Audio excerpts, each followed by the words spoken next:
Price of Fear. Brought to you by Vincent Price.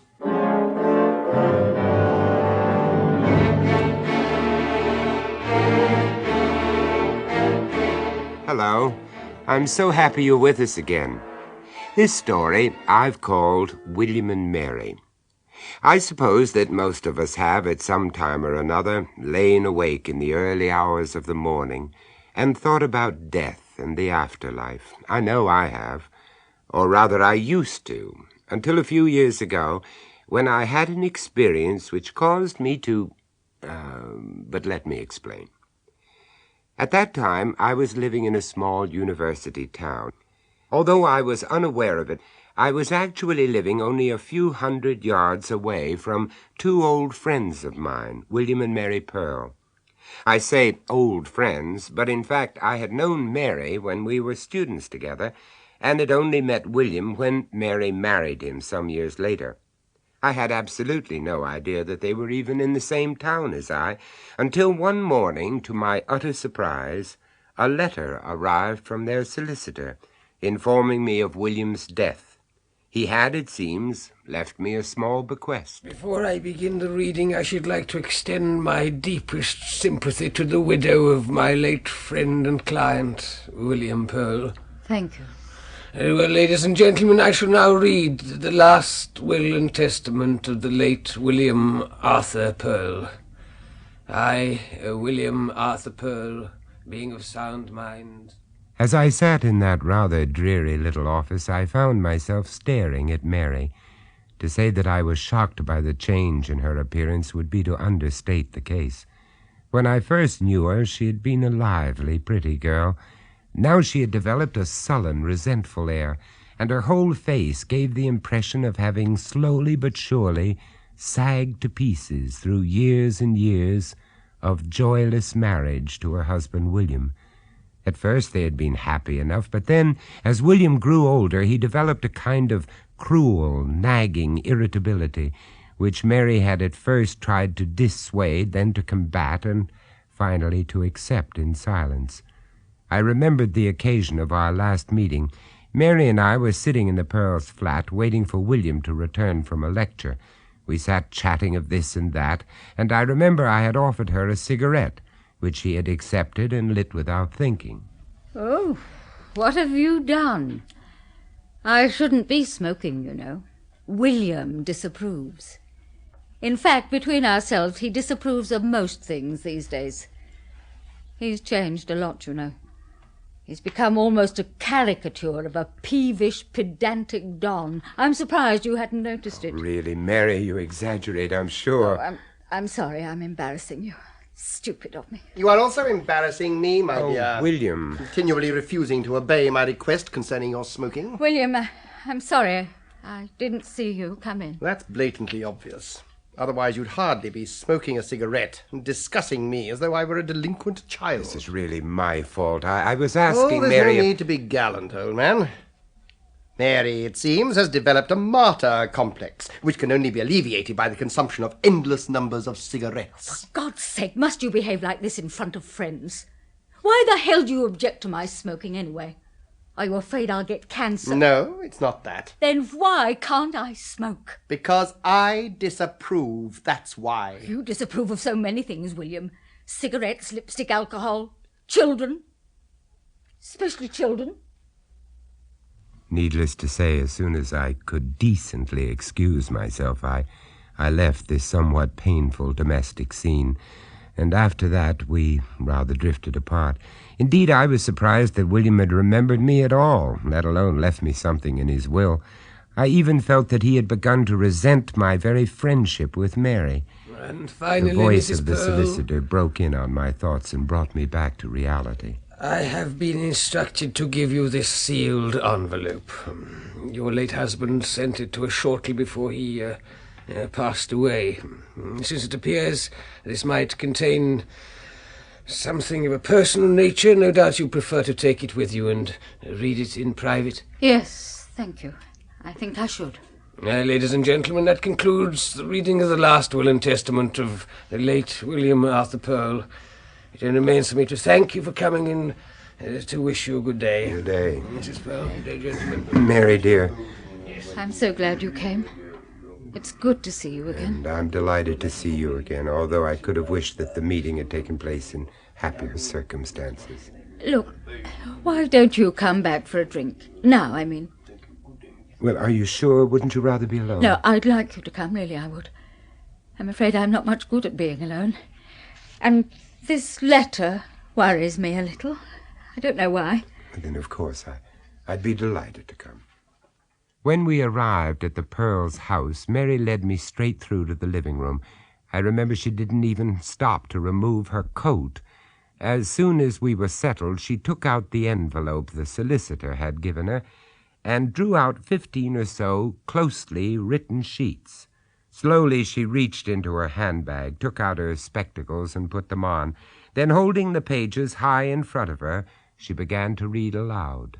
This note, my dear Mary, is entirely for you and will be given to you shortly after I am gone. It is nothing but an attempt on my part to explain exactly what Dr. Landy is going to do to me. Oh, no. I knew it would be something like this. How could he? Mary, what's the matter, man? You've gone quite pale. Who is this Dr. Landy? What did he do to William? I'll be all right. Here, you take the letter and read it to me, please. It will make it easier somehow, hearing all this from a third person. Very well, my dear, if you want me to, but I... Please. Well, of course, yes. Now, let's see, where did we get to? Yes, here we are. The details of the disease that struck me down so suddenly, you know. No need to waste time on them.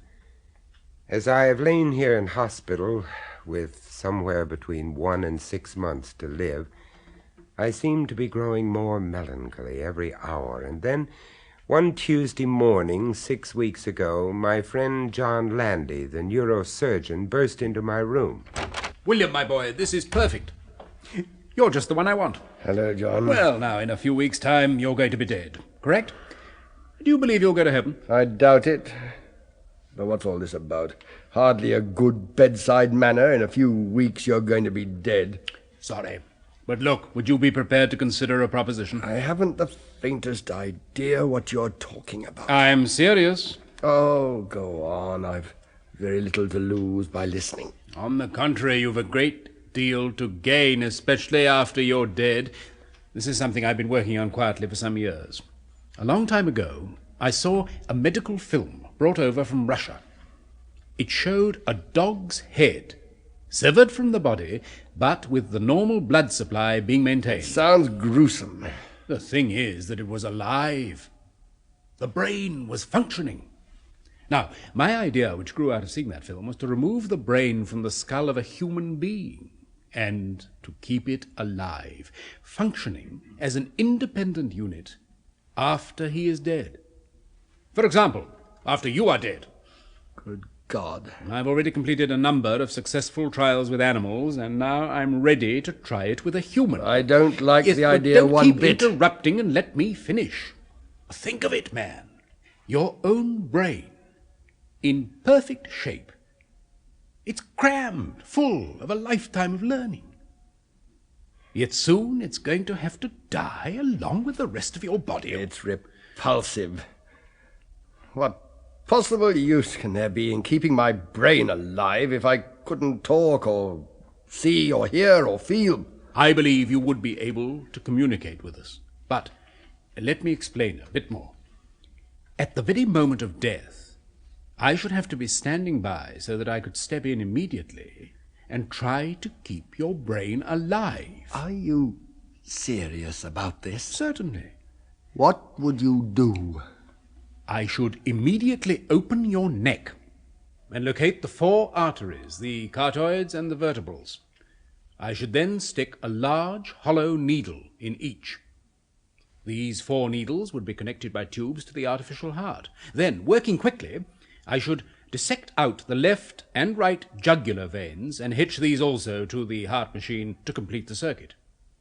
Now, switch on the machine, which is already primed with the right type of blood, and there you are. The circulation through your brain would be restored. You'd have a dead body and a living brain. But would it function? Oh, my dear William, how should I know? I can't even tell whether it would ever regain consciousness. And if it did? Ah, that would be fascinating.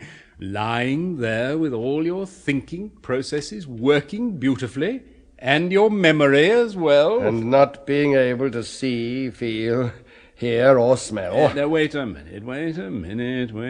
I'm going to leave one of your optic nerves intact, as well as the eye itself. I've already constructed a small plastic case to contain the eyeball. And when the brain is in a basin submerged in Ringer solution, the eyeball, in its case, will float on the surface of the liquid. Staring at the ceiling. Hilarious.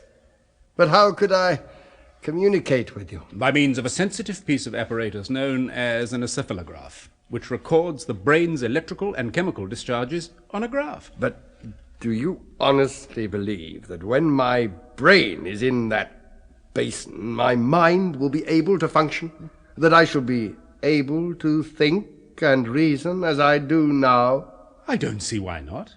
It's the same brain. It's undamaged. You'd be living in an extraordinarily pure and detached world. No worries, or fears, or pains, or hunger, or thirst. And for you, William, a doctor of philosophy, it would be a tremendous experience. You'd be able to reflect upon the ways of the world with a detachment and a serenity that no man has ever attained before. Great thoughts and solutions might come to you, great ideas that could revolutionize our way of life. But look here, I'm not asking you to make up your mind immediately. Sleep on it. Perhaps you would give me a ring tomorrow. I'll be at home. Yes, it's all right. I'll think it over and let you know.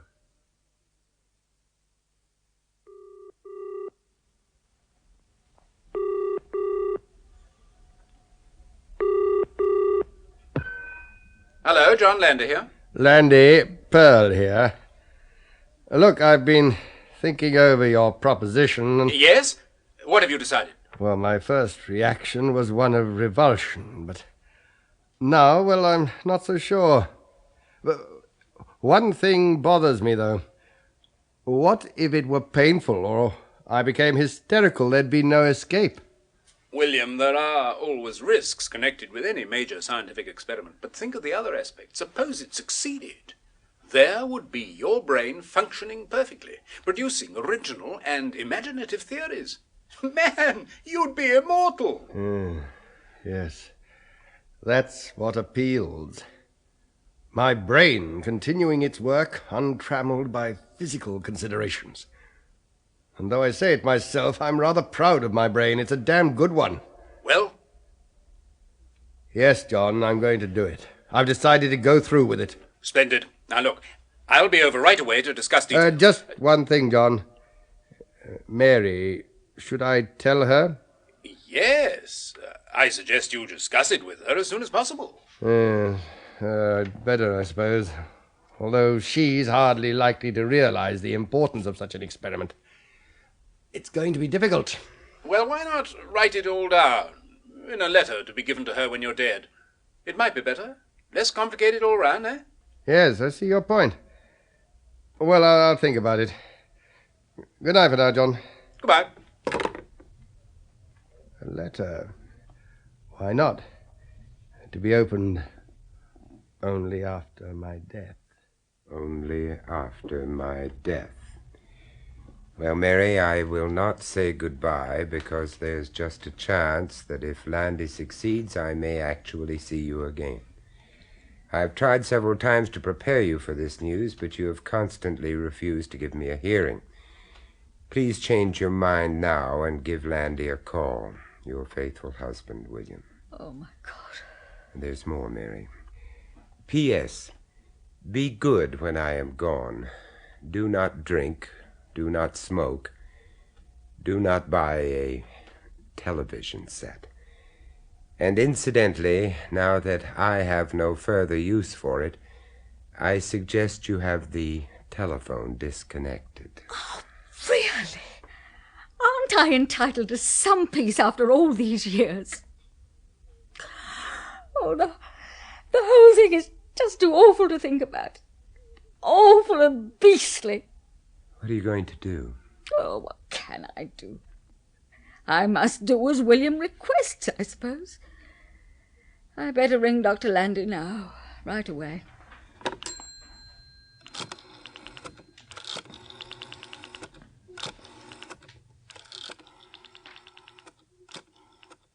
Just over half an hour later, Mary and I were greeted by a somewhat apprehensive Dr. Landy at the hospital entrance.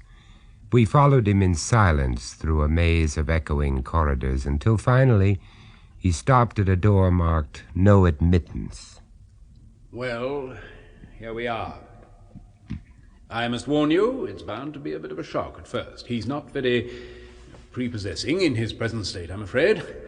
I didn't marry him for his looks, Doctor. Yeah.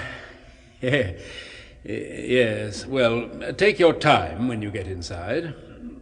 He won't know you're there until you place your face directly above his eye. Of course, he can't hear anything. We can talk as much as we like. It's in here.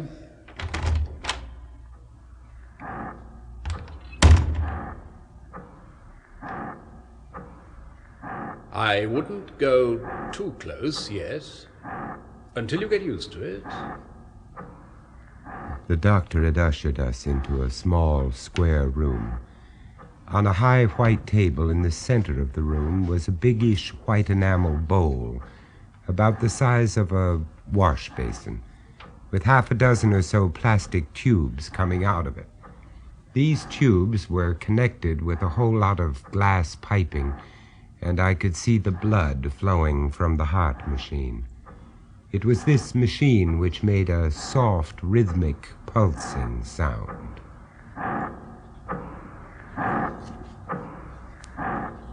He's in here, in this bowl. Come a little closer. Don't be afraid. That's right. Now, you see this small oval capsule floating on liquid in the bowl? That's the eye in there. Can you see it? Yes. Good. Take your time. As far as we can tell, it's still in perfect condition. It's his right eye, and the plastic container has a lens on it, similar to the one that he used in his own spectacles. At this moment, he's probably seeing quite as well as he ever did. Oh, are you feeling all right, Mrs. Pearl? I think so. Good. Then we'll go forward a little more, and you'll be able to see the whole thing. There you are. That's William. The doctor led Mary forward until she could see right down into the basin. I followed, feeling somewhat nervous, I must confess. William's brain was far larger than I had imagined it would be, and darker in color. With all the ridges and creases running over the surface, it reminded me of nothing so much as a large pickled walnut. I could see the stubs of the 4 big arteries and the 2 veins coming out of the base, and the neat way in which they were joined to the plastic tubes. With each throb of the heart machine, all the tubes gave a little jerk in unison as the blood was pushed through them.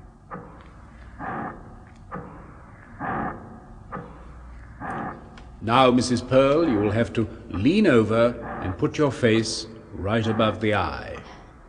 He'll see you then, and you can smile. I'd say a few nice things as well. He won't actually hear them, but I'm sure he'll get the idea. It must have taken tremendous courage for Mary to lean over that basin and stare into the eye that had once been her husband's.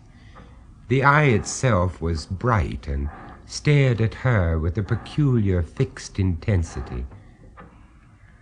There was no doubt that it was watching her, and the small needle on the nearby control panel, which I took to be the encephalograph, flicked as Mary spoke, while at the same time the machine emitted a curious clicking sound.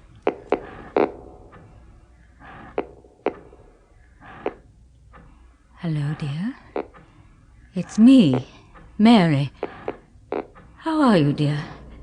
Are you feeling all right, William? I got your letter, dear, and came at once to see how you were. Dr. Landy says you're doing wonderfully well. They're doing everything possible to take care of you, dear. You seem fine. Really, you do. That's excellent, Mrs. Pearl, excellent. How strange. I've been trying to think what it is that's different about the eye. I see it now.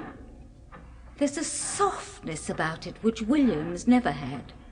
William's eyes used to glint at you, stabbing into the brain almost.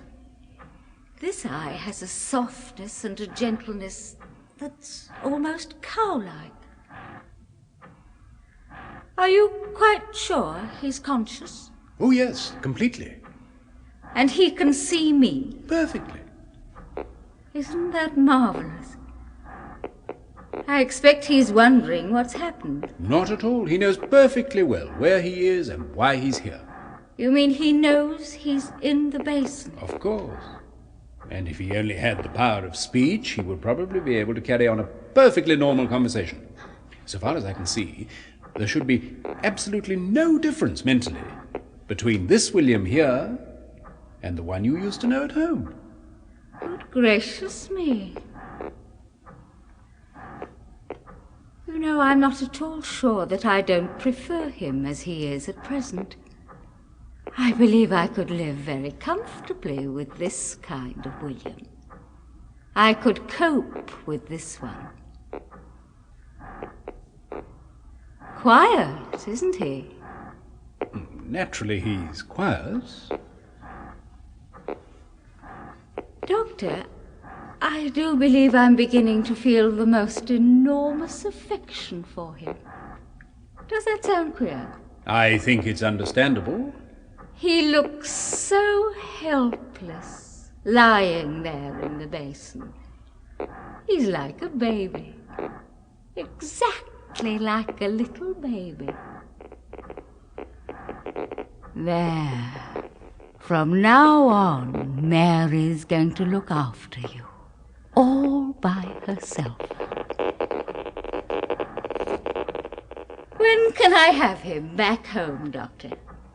Oh, he couldn't possibly be moved. I don't see why not. But this is an experiment, Mrs. Pearl. It's my husband, Doctor. It sure. is my husband, you know. That's rather a tricky point. Perhaps it would be better if we were to discuss this matter more fully in my office. I mean it. I want him back. Mary and the doctor had become so engrossed in the struggle for possession of William, or rather what remained of him, that they had forgotten my presence completely. I watched enthralled. The doctor was studying Mary as she calmly put a cigarette between her lips and lit it. He obviously regarded her as a very queer fish indeed, even allowing for the bizarreness of the situation. Mary walked over to the window, apparently quite calm and relaxed, puffing her cigarette. Then she walked back to the table and looked into the basin once more. Mary's leaving you now, sweetheart. But don't you worry about a single thing. You understand? I'm going to get you home again. Just as soon as I possibly can. And... At this point, Mary paused and put a cigarette to her lips, intending to take a puff. Instantly, the eye flashed, and the pupil contracted into a minute black point of distilled fury. At the same time, the needle on the graph jumped alarmingly. Mary didn't move for a moment. She stood looking down into the basin, holding the cigarette to her mouth and watching the eye. Then, slowly and deliberately, she put the cigarette to her lips, inhaled deeply, held the smoke, then suddenly, whoosh, she released the smoke through her nostrils in two thin jets, which struck the water and billowed out over the surface in a thick blue cloud which completely enveloped the eye. The needle on the graph machine went mad.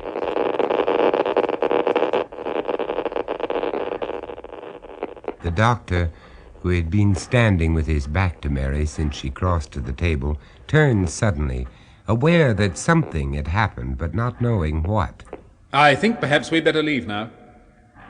Now, don't look so cross, William. It isn't any good looking cross.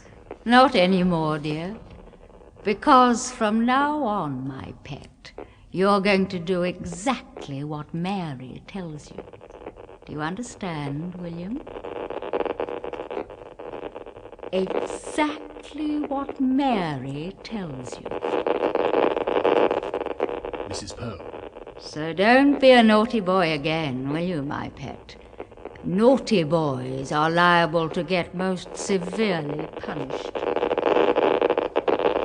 That's enough, Mrs. Pearl. Yes, of course. Goodbye, darling. I'll be back soon. Isn't he sweet? I just can't wait to get him home again.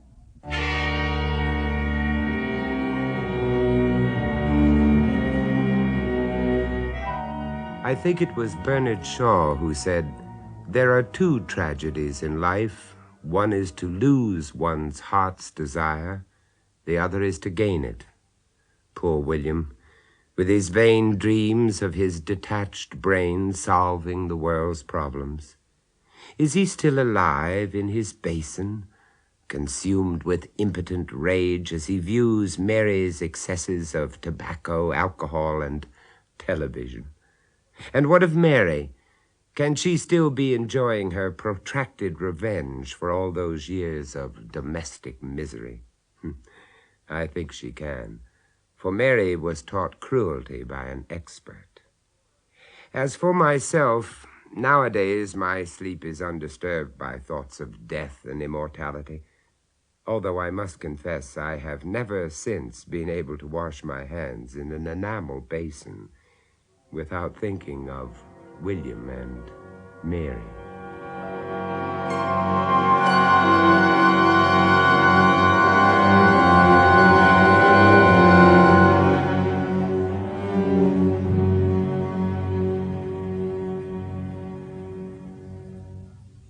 That was Vincent Price bringing you The Price of Fear.